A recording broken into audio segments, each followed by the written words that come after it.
ಕ್ರಮ ನಡೀತಾ ಇದೆಯೇನೋ ಅಂತ ನನ್ನ ಅನಿಸಿಕೆ ಅನಿಸ್ತಾ ಇದೆ. ಫೈನ್ ಫೈನ್ ಫೈನ್ ಸಂಕೇತ ಅಡಿಗೆ ಸರ್. ಅದಲ್ಲದೆ ಇದು ಎಲ್ಲೋ ಇದು ಈ ದೇವಸ್ಥಾನಗಳನ್ನ ಇತ್ತೀಚೆಗೆ ಈಗ ನಮ್ಮ ಗಾಳಿ ಆಂಜನೇಯ ದೇವಸ್ಥಾನನ ತಗೊಳಕ್ಕೆ ಶುರು ಮಾಡಿದ್ರು. ಹಂಗೆ ಸರ್ಕಾರ ವಶಪಡಿಸ್ಕೊಳ್ಳೋದಕ್ಕೆ ಇದನ್ನೇನಾದ್ರೂ ಒಂದು ಫೌಂಡೇಶನ್ ಆಗ್ತಾ ಇದೆಯಾ ಅಂತಾನು ನನ್ಗೆ ಅನಿಸ್ತಾ ಇದೆ. Fine sir, fine fine fine. ಈಗ ಸಂಕೇತ ಅಡಿಗೆ ಸರ್ ಇನ್ನೊಂದು ಪಾಯಿಂಟ್ ಬರುತ್ತೆ ಸರ್ ಇಲ್ಲಿ. ಈಗ ಈ ನಂಬರ್ ನಾನು ಹೇಳಿದ್ನಲ್ಲ ಸರ್, ಈ ನಂಬರ್ ಉಗ್ರಪ್ಪನವರ ವರದಿ ಸರ್. ಇದು ಉಗ್ರಪ್ಪನವರ ವರದಿಯ ಒಂದು ಭಾಗವಾಗಿ ಈ ನಂಬರ್ ಸಿಕ್ಕಿದೆ. ಕಂಪ್ಲೇಂಟ್ಗಳು ಎಲ್ಲೂ ದಾಖಲಾಗದೆ ಪೊಲೀಸ್ ಠಾಣೆವರೆಗೂ ಈ ಒಂದು ದೂರುಗಳು ಅಥವಾ ಸೋಮೋಟೋ ಕೇಸ್ ರೂಪದಲ್ಲಿ ಇದು ಬರದೆ ಇಷ್ಟು ಮಹಿಳೆಯರ ಕಾಣೆಯಾದರು, ಇಷ್ಟು ರೇಪ್ಗಳಾಯಿತು, ಇಷ್ಟು ಮಕ್ಕಳು ಹಿಂಗೆ ನಾಪತ್ತೆ ಆಗಿಬಿಟ್ಟಿದ್ದಾರೆ, ಈ ಥರದವ್ರು ಇಂತಿಂಥ ಲೈಂಗಿಕ ದೌರ್ಜನ್ಯ ಆಗಿದೆ, ಈ ನಂಬರ್ ಬರೋಕ್ಕೆ ಸಾಧ್ಯನೇ ಇಲ್ಲ. ದೂರು ದಾಖಲಾಗಿರುತ್ತೆ. ಇಷ್ಟು ದೂರುಗಳ ವಿಚಾರದಲ್ಲಿ ನಾನು ಉಗ್ರಪ್ಪನವ್ರು ಕೇಳಿದೆ, ಆ ಕೇಸ್ಗಳನ್ನು ಯಾರಾದರೂ ಆ ವ್ಯಕ್ತಿಗಳಿಗೆ ಸಂಬಂಧಪಟ್ಟವ್ರು ಬಂದು ಕೊಟ್ರಾ, ಇಲ್ಲ ಪೊಲೀಸರೇ ಹಾಕ್ಕೊಂಡ್ರಾ ಅಂತ. ಅದಕ್ಕೆ ನಾನು ಅದರ ಬಗ್ಗೆ ನಾನೆಲ್ಲ ಮಾತಾಡಲ್ಲ ಅಂತ ಹೇಳಿಬಿಟ್ರು ಉಗ್ರಪ್ಪನವರು. ನನ್ನದೇ ಡಿಬೇಟಲ್ಲಿ ಆ ಮಾತನ್ನು ಹೇಳಿಬಿಟ್ರು. ಈಗ ಈ ನಂಬರ್ ಬಂದ ಮೇಲೆ ಆ ಕೇಸ್ ಅಂತ ದಾಖಲಾಗಿರಬೇಕು, one or the other police station ಆಗಿರಬೇಕಲ್ವಾ? ಆಯಾಮದಲ್ಲೂ ನೋಡೋಕ್ಕಾಗುತ್ತೆ ಈ ಕೇಸ್ನ ಅಂತ. ನೋಡಿ, ಉಗ್ರಪ್ಪನವರ ವರದಿ ಕೂಡ ಒಂದು ವಿಚಾರವನ್ನ ಪ್ರತಿಪಾದಿಸ್ತದೆ. ಏನಂದ್ರೆ ಕೆಲವೊಂದು ಆ ಅವಧಿಯಲ್ಲಿ ಅಸಹಜ ಸಾವುಗಳಾಗಿದ್ದಾವೆ ಅನ್ನೋದು ಒಂದು. ಅದು ವರದಿ ಆಗಿದೆಯೋ ಸಾವು ಪೊಲೀಸ್ ಸ್ಟೇಷನ್ ಅಲ್ಲಿ, ಮತ್ತೊಂದ್ ಕಡೆಗೆ ಇಲಾಖೆಯಲ್ಲಿ ಕಾನೂನಾತ್ಮಕವಾಗಿ ಇಲ್ವೋ ಅನ್ನೋದು ಅದು ತನಿಖೆ ಆಗ್ಬೇಕಾಗಿರುವಂತ ವಿಚಾರ. ಮತ್ತೆ ಎರಡನೇದು ಯಾವ ಆಧಾರದ ಮೇಲೆ ಆ ಅಂಕಿ ಸಂಖ್ಯೆಗಳನ್ನ ಕೊಟ್ಟರು ಅನ್ನೋದು ಕೂಡ ಅದು ಒಂದು ತನಿಖೆ ಆಗ್ಬೇಕಾಗಿರುವಂತ.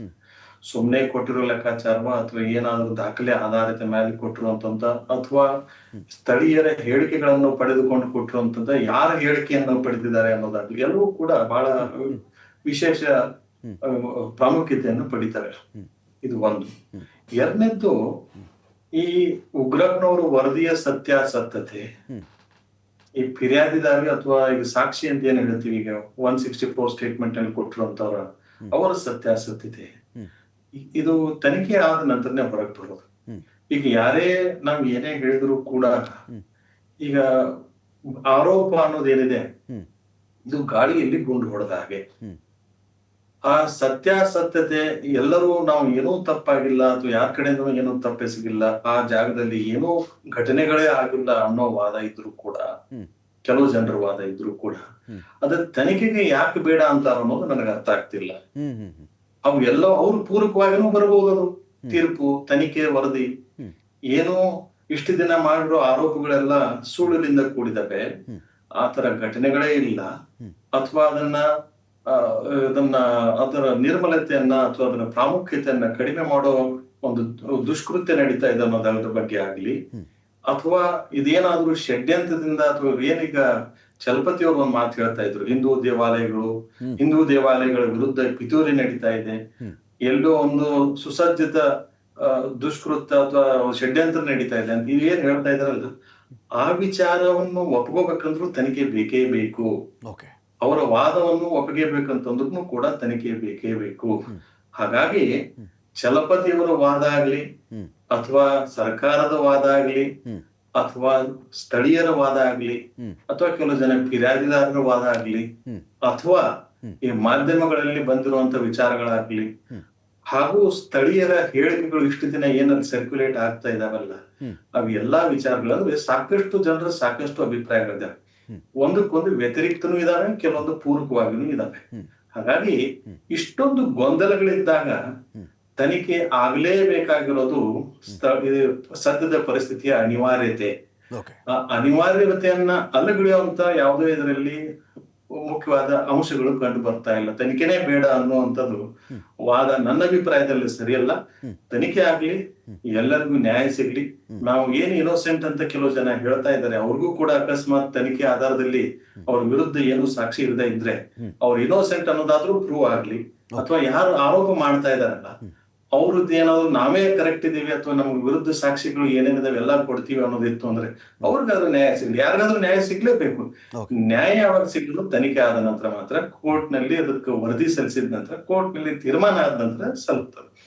ಅದಕ್ಕಿಂತ ಮುಂಚೆನೆ ನಾನು ಈ ಒಂದ್ ಮಾತು ಹೇಳಿದ್ದೀವಿ ಒಂದ್ 2 ನಿಮಿಷದ ಹಿಂದೆ, ಯಾರು ಕೂಡ ಇವರೇ ಆರೋಪಿ ಅಂತ ಹೇಳೋದನ್ನು ತಪ್ಪು ಈ ಸದ್ಯದ ಪರಿಸ್ಥಿತಿಯಲ್ಲಿ ತನಿಖಾ ಹಂತದಲ್ಲಿದ್ದಾಗ. ಅದೇ ರೀತಿ ಬರೀ ಯಾರೋ ಏನೋ ಆರೋಪ ಮಾಡ್ತಾರೆ ಅಂದ್ ಮಾತ್ರಕ್ಕೆ ಕುಂಬಳಕಾಯಿ ಕಳ್ಳ ಅಂದ್ರೆ ನಾನೇ ಅಂತ ಅನಲಾರ್ದನೆ ಹೆಗಲು ಮುಟ್ಟಿ ನೋಡ್ಕೊಳ್ಳೋದು ಕೂಡ ಈ ಸಂದರ್ಭದಲ್ಲಿ ತಪ್ಪು. ಯಾರು ತಮ್ಮನ್ನ ತಾವೇ ಆ ರೀತಿ ಆರೋಪಿಸ್ತಾಂದಲೇ ನಿಲ್ಲಿಸ್ಕೋಬಾರ್ದು. ಆ ರೀತಿ ಅಲ್ಲ. ಕಾನೂನು ಪ್ರಕ್ರಿಯೆ ಪ್ರಕಾರ ಅದರಲ್ಲಿ ತನಿಖೆ ಆಗ್ತದೆ, ಆ ಪ್ರಕಾರ ಒಂದು ವರದಿ ಬರ್ತದೆ, ಕೋರ್ಟ್ ನಲ್ಲಿ ಟ್ರಯಲ್ ಆಗ್ತದೆ. ಟ್ರಯಲ್ ಆದ ನಂತರ ಯಾರು ತಪ್ಪಿತಸ್ಥರು ಹೌದು ಅವ್ರ ಮೇಲೆ ತೀರ್ಮಾನ ಆಗುತ್ತೆ. ಅದಕ್ಕಿಂತ ಮುಂಚೆನೆ ಇವರು ಆರೋಪ ಮಾಡೋದಾಗ್ಲಿ ಅವ್ರ ಆರೋಪ ಮಾಡೋದಾಗ್ಲಿ ಇದ್ಯಾವುದು ಸಮಂಜಸ ಅಲ್ಲ ಅಂತ ನನ್ನ ಅಭಿಪ್ರಾಯ. ಏನಾದ್ರು ಸಾಕ್ಷಿಗಳು ಇತ್ತು ಅಂದ್ರೆ ನಿಜವಾಗ್ಲೂ ಹೇಳುವಂತದ್ದು, ತಾವು ಯಾರು ಅಪರಾಧ ಮಾಡಿದ್ದಾರೆ ಅಂತ ಏನ್ ಕೆಲವು ಜನ ಆರೋಪ ಮಾಡ್ತಾ ಇದ್ದಾರೆ, ಅವ್ರಿಗೆ ಒಂದು ಸುವರ್ಣ ಅವಕಾಶ. ಆರೋಪ ಮಾಡೋಕ್ಕಿಂತ ಅದ್ರ ಸಂಬಂಧಪಟ್ಟ ಪೂರಕ ಸಾಕ್ಷಿಗಳನ್ನ, ದಾಖಲೆಗಳನ್ನ ಒದಗಿಸಿದ್ರೆ ಸೂಕ್ತ. ಯಾರಿಗ್ ಕೊಡ್ಬೇಕು? ಮಾಧ್ಯಮದಲ್ಲಿ ಹೇಳಿದ್ರೆ ಆಗಲ್ಲ, ಅಥವಾ ಯಾರ್ದಾರು ಮುಂದೆ ಸೋಷಿಯಲ್ ಮೀಡಿಯಾದಲ್ಲಿ ಹೇಳಿದ್ರೆ ಆಗೋದಲ್ಲ.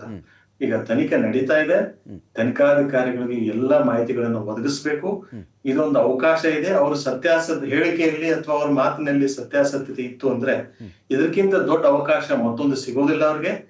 ಎಲ್ಲಾ ಮಾಹಿತಿಗಳನ್ನ ಬಿಚ್ಚಿಟ್ಟಲ್ಲಿ ಸತ್ಯಾಸತ್ಯತೆ ಏನೇ ಇದ್ರೂ ಕೂಡ ಅದಕ್ಕೆ ಸತ್ಯಕ್ಕೆ ಜಯ ಆಗ್ತದೆ ಅನ್ನೋದು ನನ್ನ ವಿಚಾರ. ಹಾಗಾಗಿ ನಾವು ಈಗ್ಲೇನೆ ಅವ್ರು ಇನ್ನೋಸೆಂಟ್ ಅನ್ನೋದಾಗ್ಲಿ ಇವ್ರು ಅಲ್ಲ ನೋಡಿ, ಒಂದು ಯಾವ್ದೋ ಪೂಜಾರಿ ಅನ್ನೋದ್ರ ಬಗ್ಗೆ ಒಂದು ಕೊಲೆ ಆಗಿತ್ತು, ಇದರಲ್ಲಿ ಕೊಲೆ ಆಕಾರ ಪ್ರಕರಣ ದಾಖಲಾಗಿ ಸಿಬಿಐಗೆಲ್ಲ ವಹಿಸ್ಕೊಡ್ಲಾಗಿತ್ತು. ನಮ್ಗೆ ಗೊತ್ತಿರ್ಬೇಕು, ಅವ್ರ ಹೆಸರು ನನಗೆ ಇನ್ನೂ ಪೂರ್ತಿ ನೆನಪಿಲ್ಲ. ಅವ್ರಿಗೆ ಸಂಬಂಧಪಟ್ಟಂಗೆ ಸಿಬಿಐ ಕೊಟ್ಟ ನಂತರ ಸಿಬಿಐ ಏನ್ ಮಾಡ್ತು ಕೊನೆಗೆ? ಯಾರಾದ್ರೂ ಕೊಲೆ ಆಗಿದೆ ಅಂತ ಹೇಳ್ತಾ ಇಲ್ಲ. ಹಾಗಾಗಿ ತನಿಖೆ ಆದ ನಂತರನೇ ಸತ್ಯಾಸತ್ಯತೆ ಹೊರಗೆ ಬರೋದು. ಹಾಗಾಗಿ ಹಿಂದೂ ಟೆಂಪಲ್ ಗಳಿಗೆ ಅಟ್ಯಾಕ್ ಮಾಡ್ಲಾಗ್ತದೆ ಅನ್ನೋದಾಗ್ಲಿ, ಆ ರೀತಿ ಬಣ್ಣವನ್ನು ಲೇಪಿಸೋದಾಗ್ಲಿ, ಅಥವಾ ಹಿಂದೂ ಟೆಂಪಲ್ ಗಳು ಸೇಫ್ ಇಲ್ಲ ಅನ್ನೋದಾಗ್ಲಿ, ಅದೆಲ್ಲ ತಪ್ಪು. ಇದು ಯಾವುದೇ ಟೆಂಪಲ್ ಗೆ ಸಂಬಂಧವಿರದಂತ ವಿಚಾರ, ಅದು ಸ್ಪಷ್ಟತೆ ನಮಗಿರ್ಬೇಕು.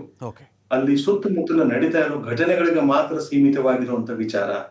ಟೆಂಪಲ್ ಬಗ್ಗೆ ಅಥವಾ ದೇವಸ್ಥಾನಗಳ ಬಗ್ಗೆ ಯಾರಿಗೂ ಅಗೌರವ ತೋರಿಸಬಾರದು. ಆ ವಿಚಾರಗಳಿಗೆ, ಹಿಂದೂ ಭಾವನೆಗಳಿಗಾಗ್ಲಿ, ದೇವಸ್ಥಾನಗಳ ಭಾವನೆಗಳಿಗಾಗ್ಲಿ, ಭಕ್ತರ ಭಾವನೆಗಳಿಗಾಗ್ಲಿ ಯಾರು ಧಕ್ಕೆ ಬರುವಂತ ಮಾತನಾಡೋದು ಬೇಡ, ಸರಿಯಲ್ಲ, ಸಮಂಜಸ ಅಲ್ಲ. ಆದ್ರೆ ಸತ್ಯಾಸತ್ಯತೆ ಹೊರಗೆ ಬರೋದಕ್ಕೆ ಎಲ್ಲರೂ ಕೈ ಜೋಡಿಸ್ಬೇಕು, ಎಲ್ಲರ ಆದ್ಯ ಕರ್ತವ್ಯ. ಸುಮ್ಮನೆ ಹೇಳಿಕೆ ಕೊಡೋದು, ಅಪಪ್ರಚಾರ ಯಾರೇ ಮಾಡೋದು ಸರಿಯಲ್ಲ ಅಂತ ನನ್ನ ಅಭಿಪ್ರಾಯ.